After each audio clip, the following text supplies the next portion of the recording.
عزیز طلباء و طالبات، آج ہم 7ویں جماعت کا اردو پڑھ رہے ہیں۔ 7ویں جماعت کی اردو کی کلاس ہے یہ۔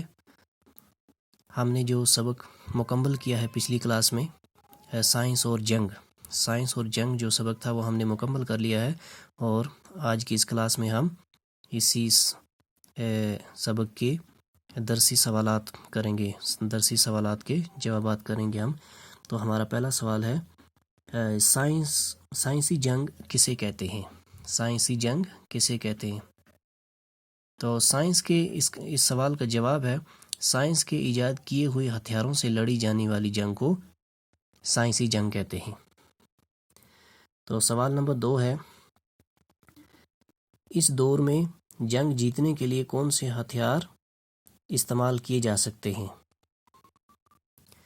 تو اس سوال کا جواب ہے، اس دور میں جنگ جیتنے کے لیے ایٹم بم اور ہائیڈروجن بم جیسے مہلک ہتھیار استعمال کیے جا سکتے ہیں۔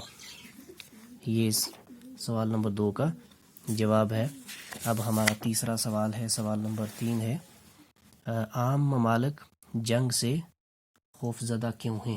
عام ممالک جنگ سے خوفزدہ کیوں ہیں؟ تو اس سوال کا جواب ہے، عام ممالک جنگ سے خوفزدہ اس لیے ہیں کیونکہ دنیا کے کئی ممالک کے پاس جدید ایٹم بم اور ہائیڈروجن بم جیسے مہلک اور خطرناک ہتھیار موجود ہیں، جو سب سے خطرناک اور مہلک ہیں، جو چند سیکنڈ میں تمام دنیا کو تباہ کر سکتے ہیں۔ اس لیے عام ممالک جنگ سے خوفزدہ ہیں۔ تو ہمارا سوال نمبر 4 ہے، ایٹمی ہتھیاروں کا سب سے بڑا خطرہ کیا ہے؟ تو اس سوال کا جواب ہے کہ ایٹمی ہتھیاروں کا سب سے بڑا خطرہ کیا ہے؟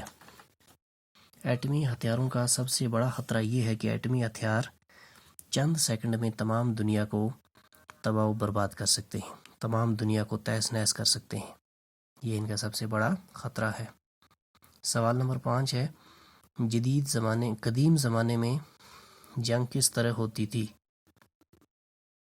قدیم زمانے میں جنگ کس طرح ہوتی تھی؟ تو اس سوال کا جواب ہے کہ قدیم زمانے میں میدان جنگ میں مخالف فوجوں کی جسمانی طاقت، بہادری اور پھرتی کا مقابلہ ہوتا تھا۔ تو اس ملک کی جیت ہو جاتی تھی جس کی فوج تعداد میں اور طاقت میں اور بہادری میں بہتر ہوتی تھی، اور ہتھیاروں کا استعمال کرنے کی مشق میں زیادہ اچھی ہوتی تھی، زیادہ بہتر ہوتی تھی، تو اس ملک کی فتح ہو جاتی تھی، اسی ملک کو فتح ملتی تھی۔ تو اسی طریقے سے پرانے زمانے میں جنگ ہوتی تھی۔ تو عزیز طلباء و طالبات، امید ہے کہ آپ کو یہ درسی سوالات کے جوابات سمجھ آئے ہوں گے۔ تو باقی کے ایکسرسائز ہم اگلی کلاس میں انشاءاللہ پڑھیں گے۔ تو آج کی کلاس میں بس اتنا ہی،